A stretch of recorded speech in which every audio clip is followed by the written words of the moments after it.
তুমি কি জানো প্রতিদিন আমাকে খেলে শরীরে কি হয়? আমি উচ্চমানের প্রোটিন দিই, যা মাংসপেশি শক্ত করে। ডিম প্রতিদিন খাওয়া ভালো না খারাপ? আমার লুটেইন চোখকে সুরক্ষা দেয়, তাই ডিম খান, চোখ ভালো রাখুন। আমার লুটেইন চোখকে সুরক্ষা দেয়।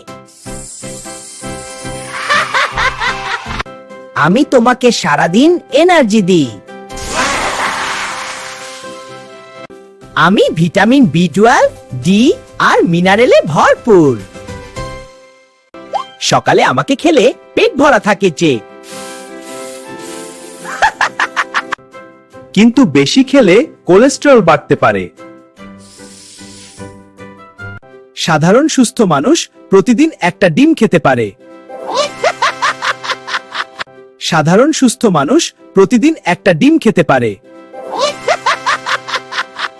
আমি ভালো, কিন্তু পরিমিত থাকলেই। সুস্থ থাকতে ফলো করো